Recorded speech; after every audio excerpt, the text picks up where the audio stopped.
Good morning, folks. It's about 6 o'clock, well, 6:30 here in Utah. And it's a big day today. Today is vlog 300. 300 daily vlogs in a row. It's going to be a good one.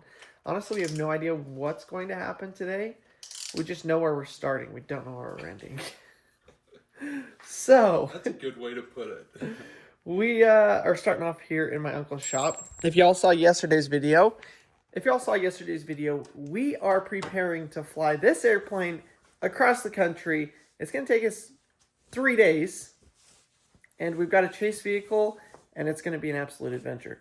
But in order to get the airplane to fly, you got to have the big fan part on the front. So that's what we're working on first. Do you know a good pilot joke? What? Tell them. Do you know why? Let me see if I can pull this off. I know, I'm trying to remember how it actually goes. It's, I'll have to come back to it. Yeah, we're going to have to look it up. Because I think I know the one you're talking about, but I can't think of how it goes. But in yesterday's video, we stopped off here. We put another coat of varnish on it, which is how you actually seal the wood, keep moisture and everything from deteriorating the wood. My uncle came out and looked at it, and there's some right here too. drips. I don't think y'all can really see it. Let's see if I can get the light. Right here. Oh, yeah, there we go. So you can see kind of that thick spot. So we're going to pull that off, scrape it off. We're going to actually balance the prop, which having a balanced prop is crucial. And we'll show you guys the process of that. Yeah. It's pretty cool. So right now we're just going to sight down the prop by hand. This blade looks pretty good. Yeah, that's pretty. There's a couple of zips on it. Here's a big booger right there. Oh yeah, big drip. And down here they've got that one. You saw one here too. Oh, I can feel it.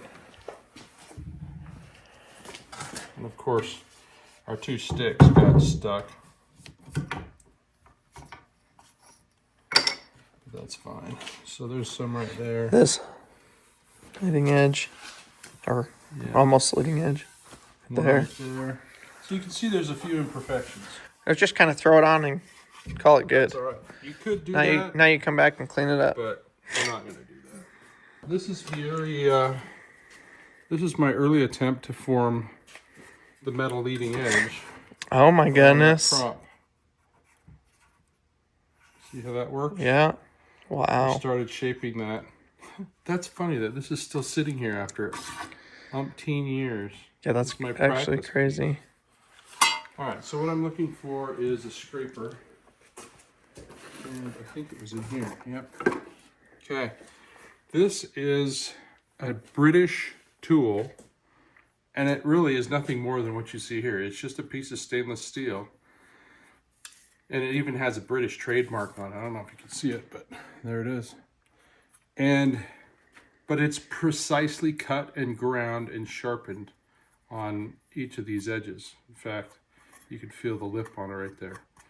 I was taught how to sharpen these by a master violin maker, and I haven't done it to this one, but yeah, it brings back memories of how he taught me how to sharpen a straight edge. So the way this works is we find a bump and we just begin to scrape. Oh, that's not even.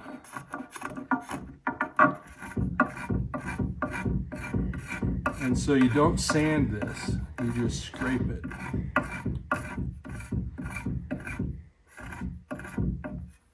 It's a little messy because it is not quite that's a little wet. cured. The thick drips didn't dry through. But they will once they're shaved down. And you can get this thing as smooth as probably 400 grit sandpaper by doing this. That's pretty smooth, for those of you that don't know. Yeah.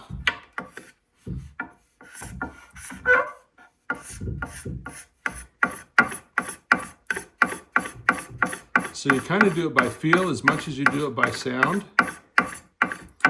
When you hear the skipping stop, and I can feel it as well, then you've got your drip smoothed out. Oh, there's drip, drip, drip, Yeah, drip. there's a probably lot. a lot more. And there's also little pieces of cotton or garbage or something in there that you'll feel. That one's bad right there. Get after it. I'll let that dry a little bit. And that's how you get it perfectly smooth.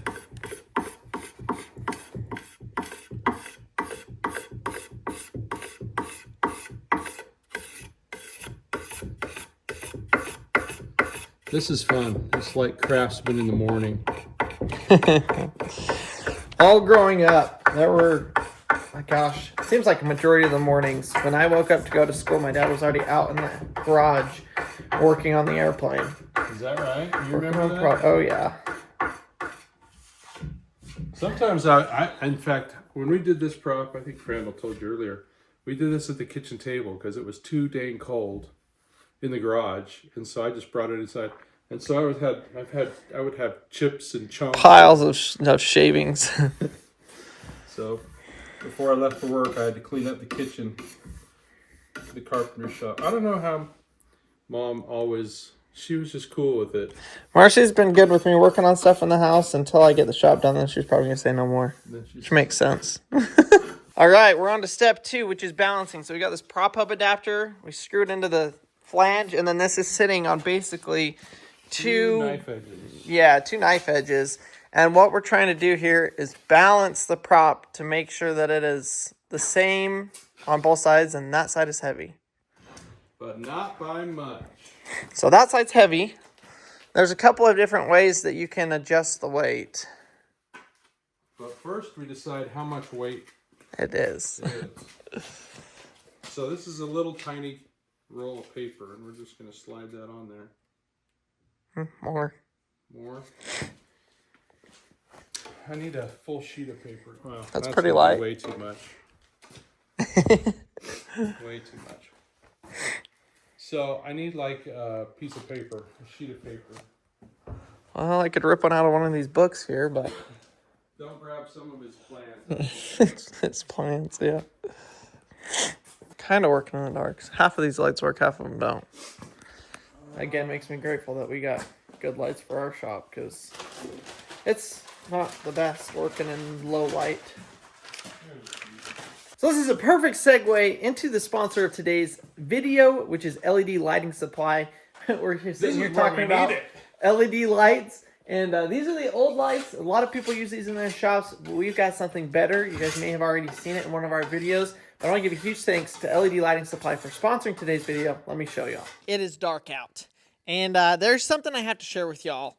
Because if you've been following along, you have seen the process of us build this shipping container build. And one of the crucial parts is the lighting. And check this out. When I flip this light on, y'all are going to be dazzled. Who turned the lights on outside? It is daylight in here. This is a 32 by 40 area, and they absolutely hooked it up with the lights. These are UFO style lights that they sent us, and I installed. They ship right to your door. Whether you're a contractor or a homeowner like us, they have got great deals and an amazing product. I was looking at a bunch of different companies when we were getting ready to do this project. And I said, if I'm going to do it, I want to do it once. And I came across them, reached out to them. We sat down and had some conversations and discussed what would be the best process. They will sit you down with one of their lighting specialists. They will take the measurements, look at your room, look at the shape, the size of whatever building or area that you are wanting to light, and they will come up with a lighting plan for you. So you can see here, here's a copy of our lighting plan. And once we had that, they sent us the lights, and it was super easy to hook up. They have a bunch of different styles and types of lighting. We've got the UFO type lights in here. When I turn on this other switch, we have got like a giant outdoor floodlight that helps to light up this area so I can work, do other things out here, and have the front of the shop lit up as well. So this is rated to be exterior. This is obviously okay to be in the elements 100%, but I don't really want it sticking out. So I'm going to put it and attach it to this vertical beam here. Would you believe me if I told you that this is the second brightest settings? There's a low, medium, and high. These are set on medium. I don't know if I'll ever need to go to high because during the daytime, you see these lights on and it lights up this space even with the sun out. So I don't think I'll ever have a need to go any brighter than this. But it is nice to know that it can go even brighter if I want it to look like a medical surgery room in here. I love their lights so much, I asked them if we could offer a discount code, and they said yes.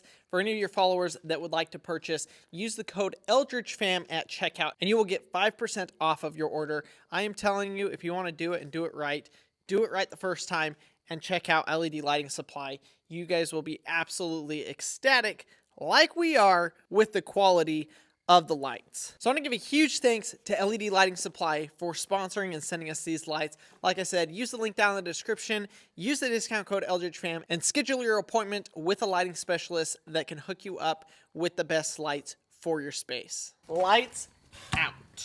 So as you can see, those lights are absolutely fantastic. We love them. Love them, love them. We're not going to have this issue of a half-dark shop. So if you guys need them, go check them out. So half a sheet of paper. We're pretty Too close. much. So this is, I know this doesn't seem very scientific. The science And is there, maybe folks. It's not, but it's actually, I mean, we're talking now a quarter sheet of paper.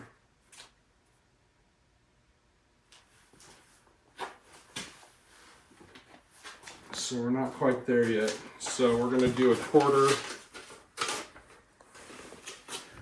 and an eighth.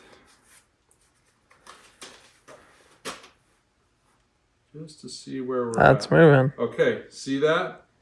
That's like over 4 feet. So, yeah, and it's a lot. So let's pull that off.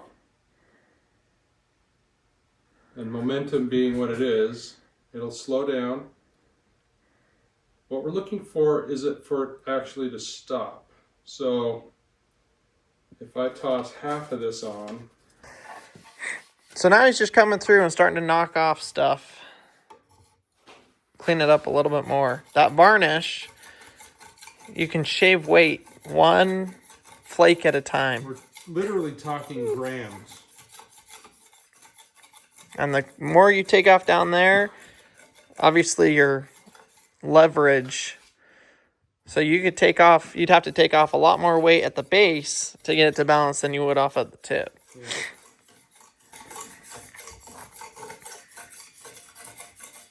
The other alternative is we can add, and we'll do this at the end. Once we're close, then we're going to give it a little bit more coat, and we just add a little bit of varnish. On top. Yeah, but we try and add the same amount on each side. That's it. Well, we got to go down to that. Where's the tiny sheet? You still got that on your hand? Oh, right, because it's not going to be balanced. You're not leaving a piece of paper on there, so No. you got to get that paper off. Yeah. So now this one's heavy. But So take pull that it off yeah. and replace it with a small one. You might have to crease it a little more.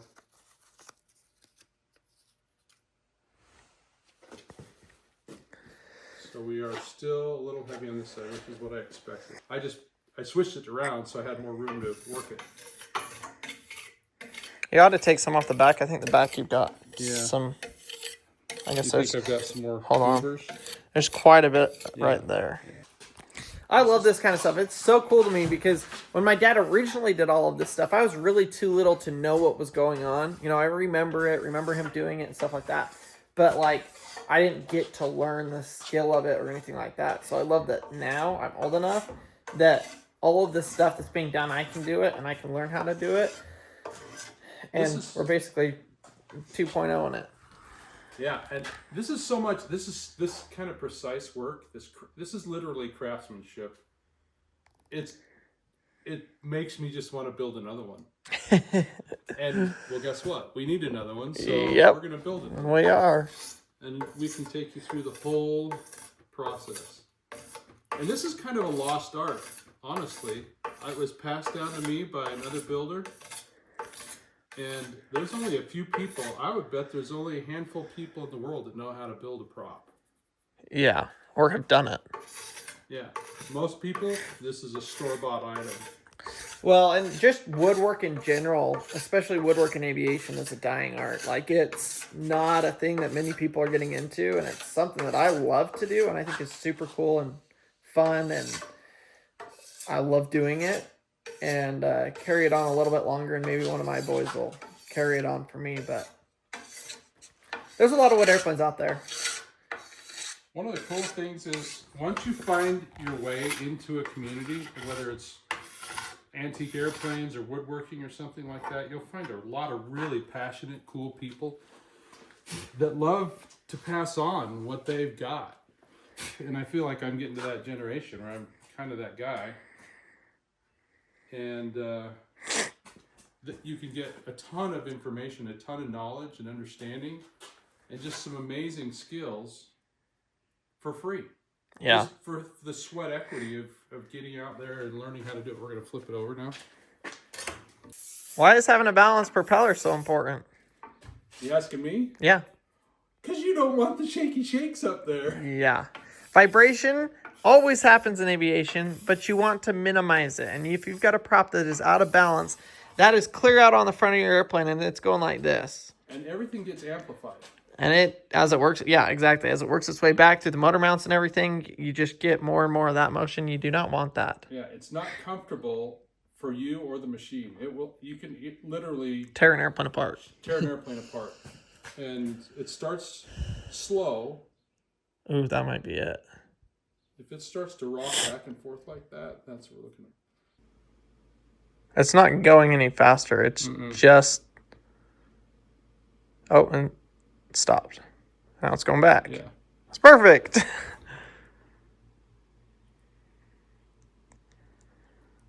So there's a couple of axes to do this for those that are really into this and watching us. We're doing a static balance right now, which means blade for blade, it's the same. A dynamic balance is different. That means it's actually lifting or moving the same amount of air on each side. That's much, much, much more difficult to get right. And with a wood prop, you do it by making sure that the profile compares the same at every station. We're talking about basically this twist. Yeah, the twist and the thickness of the airfoil. Because if you look at this, the propeller, I mean, look at that. It's insane to carve something like that where it's got a twist in like 3 axes. Yeah, it's actually a helix. You're right. It and goes like that. And it's basically a mathematical equation, the cosine at every angle. And the way you do that when you carve it is you just carve the same shape into each blade, and then you use a profiler at each stage and measure from the center of the hub out each distance, and the profile needs to match. Yeah. So a little bit of art, quite a bit of science, and a little bit of art, and the whole thing comes together with some craftsmanship. Well, a quick stop off to Walmart to buy some airplane parts. Just kidding. We're just buying paint. We got to paint up this piece real quick. It says top hub adapter or something like that. And we're going to get painted up real quick so that it's ready to go. Shake, shake, shake, shake, shake.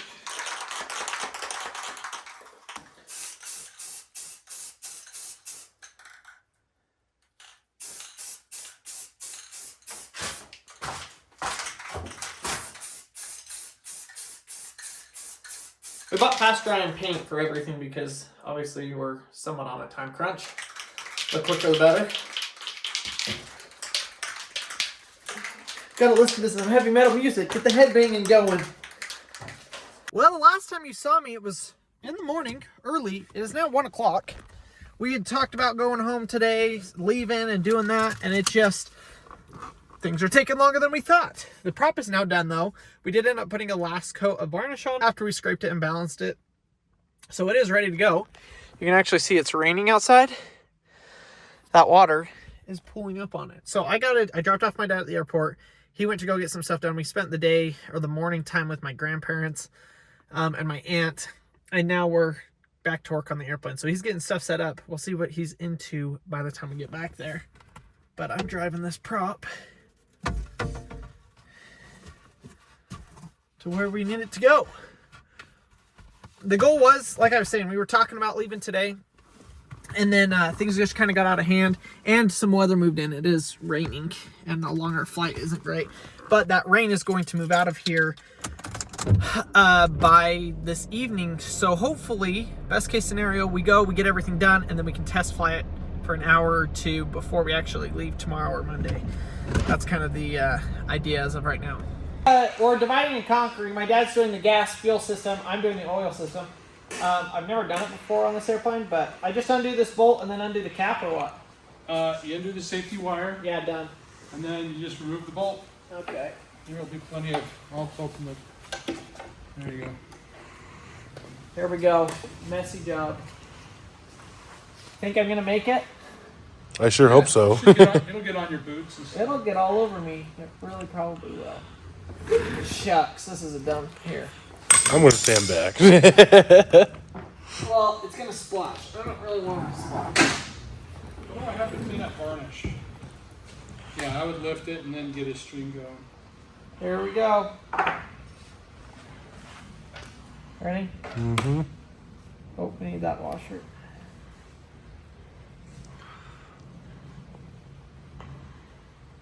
There is definitely some water in this oil. Like, just from sitting, I think. You saw water? Well, I mean, come look at the streaking in it. I just think it hasn't been up to temperature for so long. You know how it... Yeah, you could have some corrosion. And this is not... Can you pull that drain plug? Oh. This There we go. See all this right here?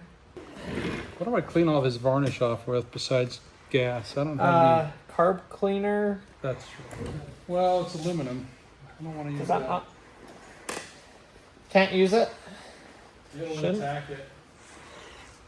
Really? Even just to clean it? I think so. I don't know that. Alright, here's our drain plug. Now, how many quarts of oil is this? 4? Yeah, we'll probably put 4 in. It's not much. Okay, so oil is drained out of this thing. Oil filter screen is currently getting cleaned. What? Oh, you've got one of these. I got to get one of these for my shop's parts cleaning station. Heck yeah. There's actually quite a bit of like gunk in it, which is somewhat surprising. I'm going to clean that up. Most of it's carbon, but yeah, look at it. It's turning the water. Well, I don't know how dirty it is. Well, I can tell it's not that dirty. But it's already cleaning. I'm going to get one of the big basin sinks. Well, if you would have went for Listro, So what I got here is safety wire. Like I was telling you all in yesterday's video, everything gets safety wire that can unscrew. So that's of critical importance. This, not safety wire, not safety wire. Safety wire, safety wire, safety wire, safety wire. All of that. So it's actually wire, and you got these handy dandy. What are these? Safety wire pliers. And basically, They're magical. they're magical. They're fun to use. It's one of the most fun things to do. And it's artwork if you can get it done. So we're seeing a crayon that can do me proud. I haven't done this for years, since college, so we shall see. Hey, look at this. Oh wow, what's that? That's rust. I was telling you, it looked like there was definitely condensation in the oil. We've got especially when we're down there. So an interesting fact. I don't think they can hear you. Hold on. Okay, so an interesting fact about an internal combustion engine is that a byproduct of combustion is water, and you produce about the same amount of water as you do using gas. So if you used a gallon of gas, you've turned about a gallon worth of water loose into the atmosphere, and a lot of that works its way into the engine Into with the the oil. oil. And you can see on this rag, it's actually a little bit rust colored and oil colored. So especially if you're in high humidity areas, or if you don't get your engine up to temperature in your car, in your airplane, or your lawnmower, that water will stay in your crankcase. And if you leave it for long periods of time, it will actually rust your engine from the inside out. So when you run your motors, make sure you run them until they're nice and hot. Short trips in your car, not good for your engine or your muffler. So make sure you take your cars on a trip once in a while, or if you're flying airplanes like we are, make sure you're going for a flight of more than a half an hour at a time so that you can get the oil hot enough. Oh, cook And the then- water out. Yep, cook the water out. And then on an airplane, we actually open the oil filler valve, and all that hot steam will actually come out. You can see it rise out, and then you put it back on a half an hour later. If you're really anal about stuff like that. So this is going to get flown enough. It hasn't flown in the last year, but at my parents' house, it will get flown enough to really keep that oil moving. But yeah, definitely don't want to let it sit for too long. Here's my safety wire job. I'm gonna finish it and then I'll show you guys. All right, we're doing engine work. We are test fitting the prop hub. This one is freshly overhauled.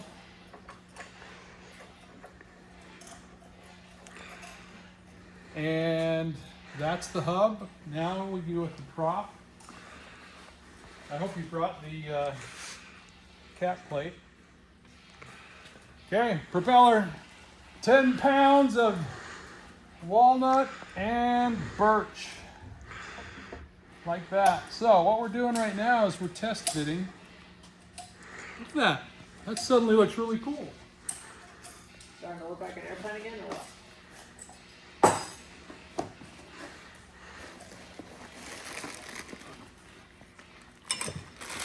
And we got our prop bolts and we got our prop nut washer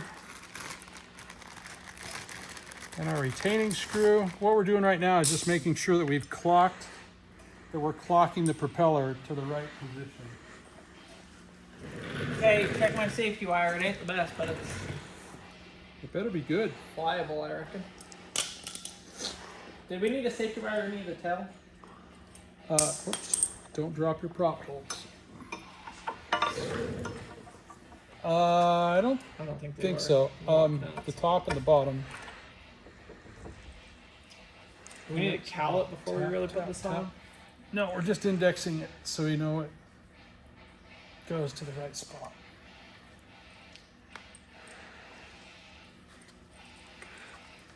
This propeller just looks new.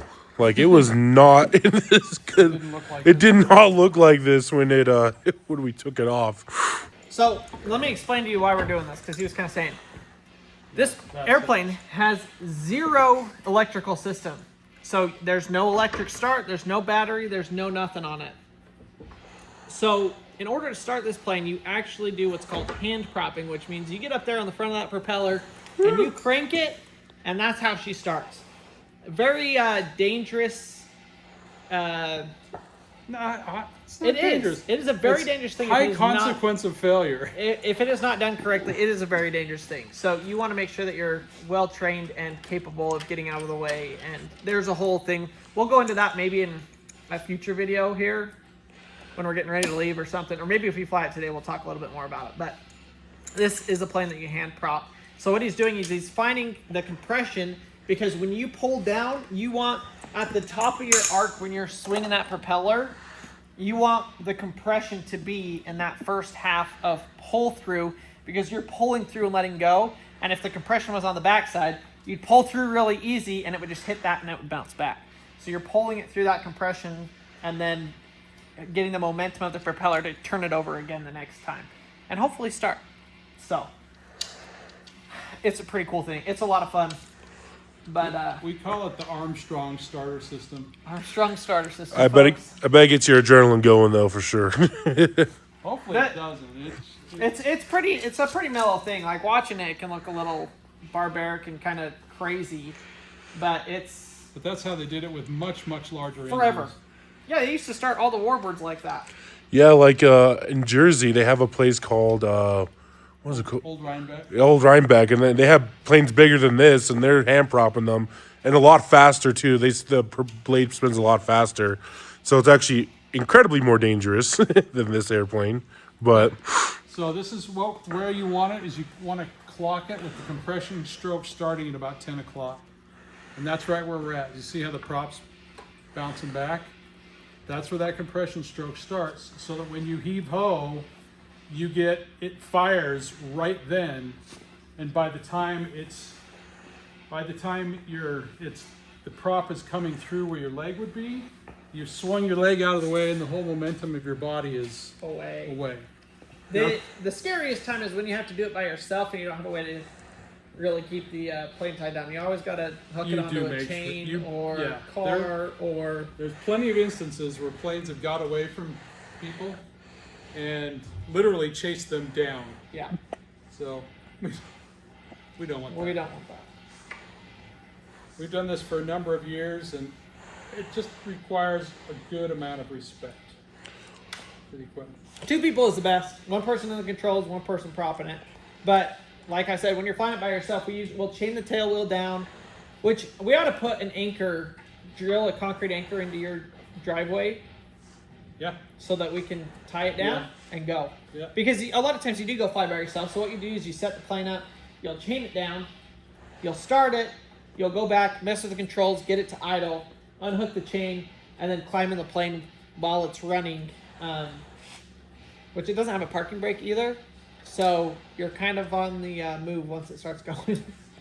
But have you seen the one where they have a rope? Yeah. Where you can climb in and then you pull the rope? That's what we got to do. Yeah. We've never been that fancy before. There's another way to do it as well, and that is actually have a hook under your seat connected to that rope, and it's a quick release. So when you like a pull hook it, back to it lets go of the rope. like a glider almost. Yeah.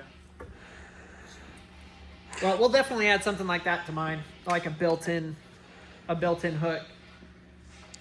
That way you kind of have it with you whenever you go. Yeah, it's a little That'd be more nice to have, because then if you could make it to work on ratchet straps or chains, because every airport has tie downs, and so you just find a tie down, and so make one that you could just run off of anything. I've literally used fence posts. I've used. It's not pulling that hard. Stanchions, the concrete stanchions. I've used. Like the parking. Yeah, thing. I've used bumpers of cars to do that. So you just want to make sure that it's not gonna run away on you. Question is, do you want to do that with your airplane, Crandall? Do what? Hand prop it. No electrical? I don't know. We're going back and forth on mine if I'm going to do electrical. I do want to have lights on mine, which means I'll have to have some sort of electrical, but not necessarily a starter. So the problem with this plane is it's tail heavy, which means you have to add weight up front. So you can see my dad added literally just dead weight up here. There's a huge lead ball here and a lead ball right there. So in that instance, it would be better to have the battery in the starter because you need the weight anyways. That's the whole thing, is it's a weight reduction. But so if I need the weight anyways, I probably will do electric start. And there's a reason we did that, actually. That's because this engine is not the original engine on this design. Yep, it's a different. Even though this engine's 60, 70 years old, this was actually designed with a Model A Ford engine that they took out of a Ford Model A, flipped it around backwards, and then put the prop on the drive shaft side. And that engine weighed about 40 pounds more than this. So to compensate for that, I moved the wing back, I moved the engine forward, and then I was much heavier when I was flying this. So to balance it with me in the back, I added 20 pounds of weight to the nose. So, and that worked out about right. Yeah, so mine will be a whole different deal probably. We'll design it. Having done this, we can design. We know it. what to do. Yeah. Where's your fiber? Alrighty, folks, we are getting close. I know it doesn't really look like it. We're waiting on Andrew to bring a couple of parts. Well, it was so nice, we had to do it twice. We put it on, but it turns out the bolts needed to go this way instead of this way because this sticks out and it was rubbing on the crankcase on the engine. So we pulled it off, swapped it around, and now we've got it figured out. So these will get torqued down, and then you can see the holes. They will get safety wired all together in a circle. Are we at 120? I didn't set it, so you're at nothing. We're at 70 right now. Let's go with that. You can probably just pull that. I mean,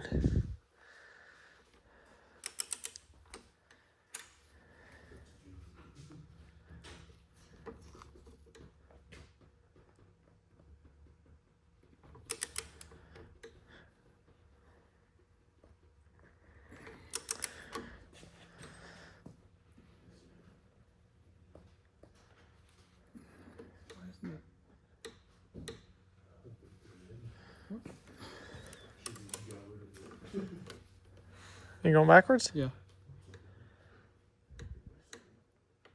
Is that the?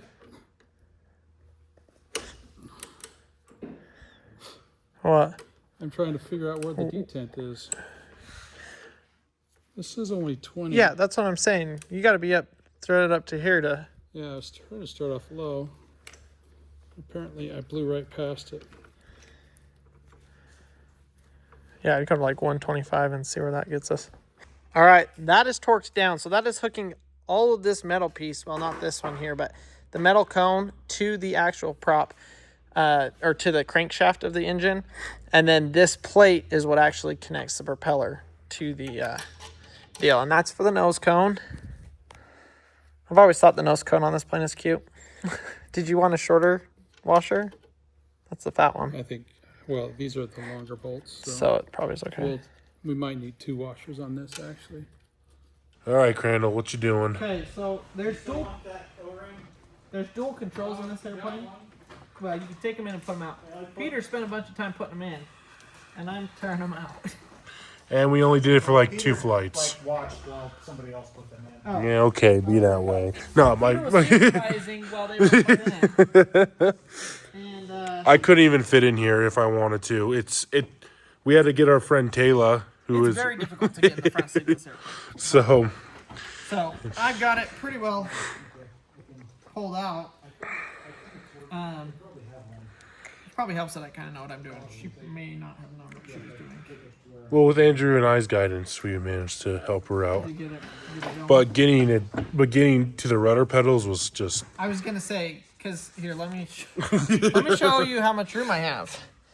I got to get back there, which I can barely reach. Oh, I'm getting snagged. I can barely reach to undo a cable chain connector like this. So it's definitely a little bit of a challenge. I guess that's all that I got left is getting those out, and then I got to disconnect the push-pull tube on the back. So it's a pretty cool setup that you can do the dual controls like that. And we'll probably end up putting them back in, but right now we're taking them out so we can put a fuel can up here, coats, jackets, extra. We're going to put an emergency kit or like a first aid kit. We'll have some food, some water, some gas, just in case we end up doing an off-airport landing somewhere, something happens. You got a little bit of stuff to keep you company. That's what we got going. he is wow. I don't know how I got myself in here. I'm not sure how you're gonna get yourself out. Yeah.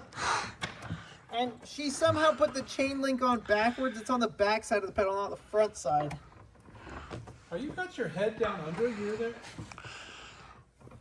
Oh my gosh, what are you doing? Disconnecting the rudder pedals. Well, I built this plane. There's no way I could get in there underneath like that anymore. Never. if there's one of your sons to do it, it's definitely Crandall. I could just roll this up and we could zip tie it, and it would be out of the way. And then and then when we want to reconnect up the rudder pedals, we don't have to do what I'm doing.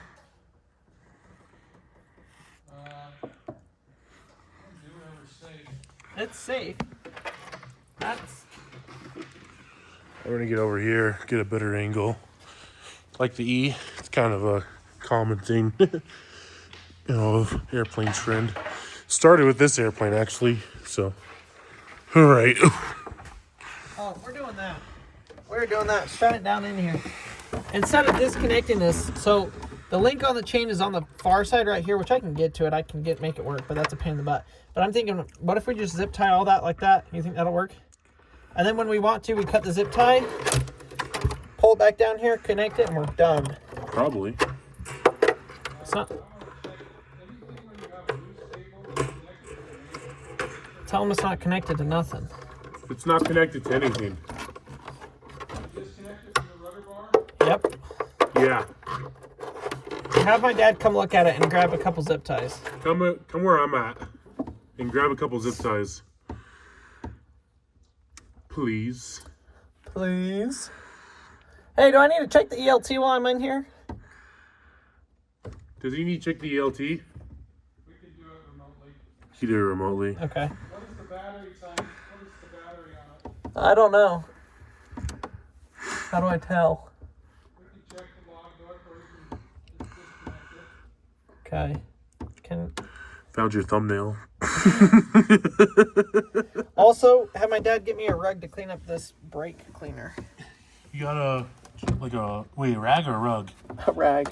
Do you have a rag or paper towel to clean up some fluids? Guys, look at that. His feet are where the controls are, the stick.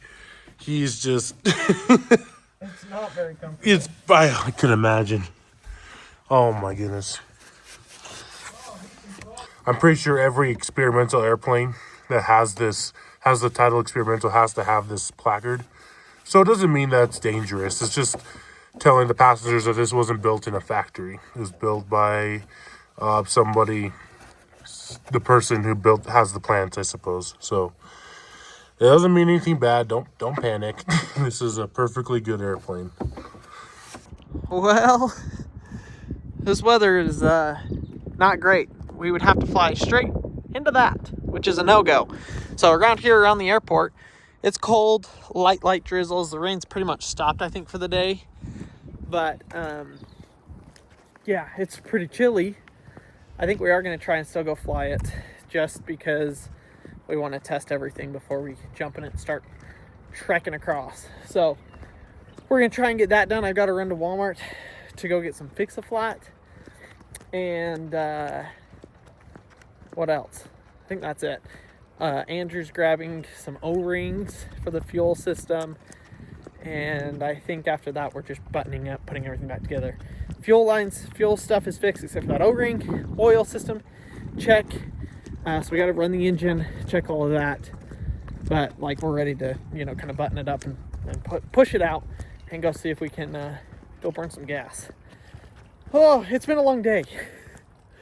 Lots of running around, finding parts and pieces. It's always hard working in someone else's shop because we have no idea where anything is. And so that's taken a lot of time too. It's like, where's this tool? Where's this tool? But thankfully we've had them all the ones that we've needed. It's really a pretty simple airplane. Can get by with some socket sets, a wrench, torque wrench, and a couple of screwdrivers. So pretty much all it takes. We are getting close. We're putting this back up. While I was gone, I got it pretty much taken care of. We got to test the fuel. We're hooking that hose. Oh, y'all can't even see it. That hose right there back up. And it's pouring outside, so we can't really go out there and test. But we are confident in the work we've done and happy with the progress of the day. Yes? Yes, and maybe it will change. The visibility is great. It's just raining. This would be a really good case for a metal tipped prop. Yes. That's why you put metal tips on your prop. If you got rain, that's what you want. Okay, Pull these. let's turn the gas on. Yep, it's filled. Oh, stop. The whole, as soon as it reached the top, the whole thing leaked all the way around. What? Like that, it filled up to the top of the bowl. Once it hit the top, it just poured out. Inconceivable. Well, we shouldn't have been so confident in the work we did. Yeah, exactly. This is where we cut back to, we're confident. God. Airplane work knocks you down a few steps on your I don't know, that gasket must have had something. It didn't seat. How's your confidence level this time? What do you mean this time? Last time you said, we got it. You're going to edit this. I'm going to say this time. This is the first time we've actually put this thing together. Put this thing together. And I'm not totally confident. That's a much humbler approach. I like it. It'll probably work. It'll probably work. Where's my t-shirt? Usually works. That t-shirt. Yeah. Let's see. We'll see once we get it installed and tested. Guess what? We're not putting the cowling on first this time. We're not. I did get that tire fixed, but we got to pump it up. Everything always looks worse before it looks better. And in this case, it started to look better before it got worse again. And then we do. I think this is it though. Tire, and then putting the cowling back on, and we should be pretty much good. My dad got all the rest of this put back together while I was gone, so it's on. Which means if it's not filling up, that's because the air pressure, right? Which means you actually may have got it. It's on all the way. All right, here's the update. Fix. So far, so good. We didn't fully test it, but it pressure tested basically, and it's working. New problem. The carburetor float bulb was stuck because there was gas left in it. Been sitting too long. So now we got to take this apart and kind of clean out what's in there, and then we should be good till we find the next thing. We've Although we've pretty much gone through every system except for this, so We're just working our way. We worked our way from the back to the front over the last 2 days. Start at the tail, and now we're been to the nose, and now we're working our way through the fuel system. And what I thought I had fixed on that gascolator, I actually had to reseat the gasket because I had it off center a little bit.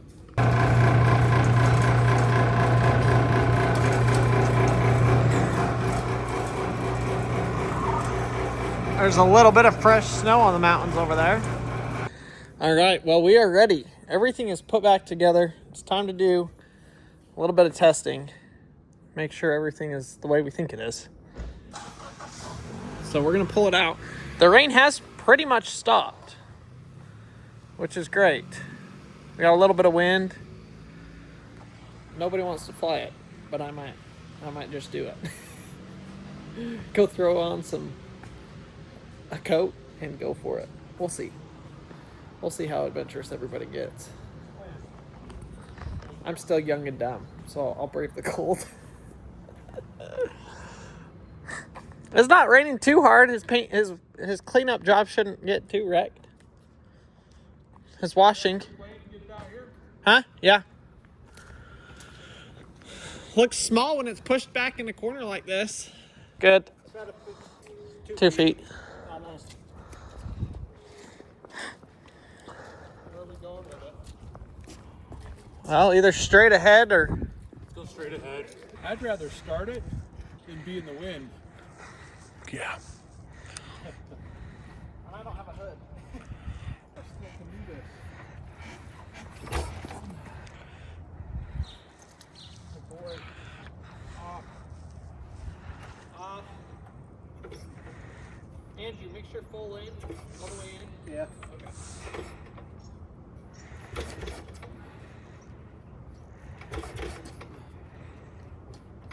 Sounds like it's got compression. Yeah, it does. Not yet. Hot. Off.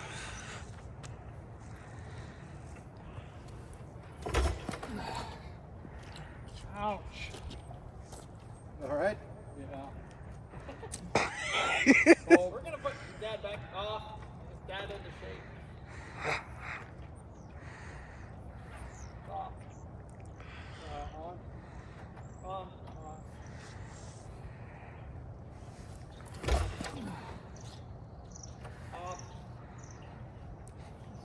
Nice and cold. On. On. And it's cracked. Yep.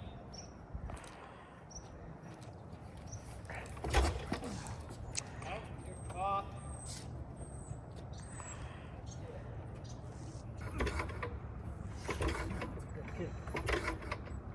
Compression's good. Yeah. Okay, left. Hot. That engine's nice and tight, isn't it? Yeah. Still hot? Hot.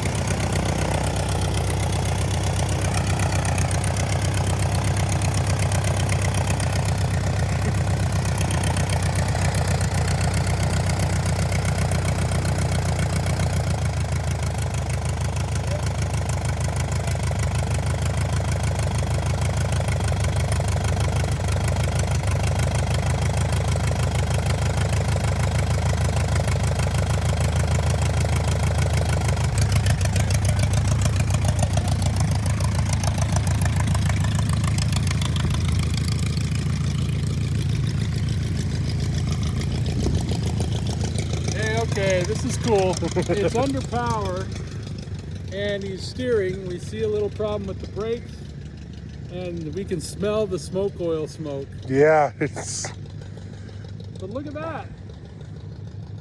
It's moving under its own power after what, 2 years? 2 years. Nice flip. You hit that with like full meaning. Oh, that's how you do it. That's how I get it done.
Yeah, that's whack.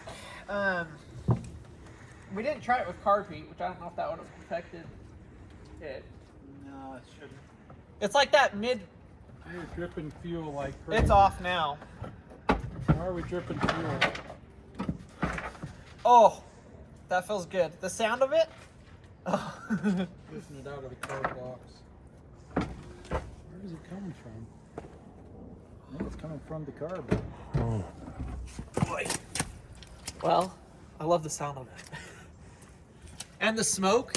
Peter, we're putting that smoke system back in as soon as we can because that'll be so cool. If it's getting flooded. Here's the synopsis. I love it. It was so, yeah. I will not be saying that in 14 hours after riding in it. I'll probably take a couple of weeks before I go fly it again. Except, once you get to the place where you're going to play around on it, that's where the fun is. The fun in this airplane is not flying it across the country. It is getting up and going and landing on the beach or chasing farmers' fields. So, that's going to be even more exciting. But man, it feels good to sit behind it. Hear the engine again. I love the sound of it, except when it sputters. But we're going to fix that too. So one of the other issues we saw is with the brakes. When I would lock up the brakes, the brake caliper was actually rotating. And so we're trying to figure out what that issue was. And that hole is ogged out like crazy. Look straight up from the bottom. And there, that's where it is. It's hard for me to get a eyeball on it. Oh yeah, it's wallowed badly. And this one's, oh, that one's the worst one actually. This one is. Well, it looks pretty goofy now. We figured out our issue, and that's basically the outer tube here.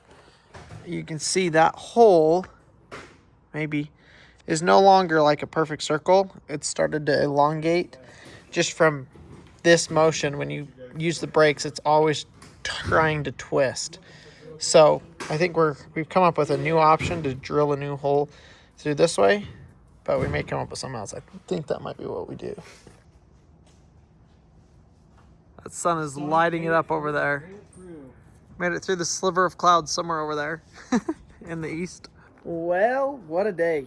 We got a lot done. We made a lot of progress, but we still have some stuff we got to figure out. So we're going to get to figuring that out, do a bunch of research, figure out what's going on with that. because it's obviously not flyable like that. So we're going to keep you guys updated. Thanks so much for watching today's video. We'll see y'all tomorrow.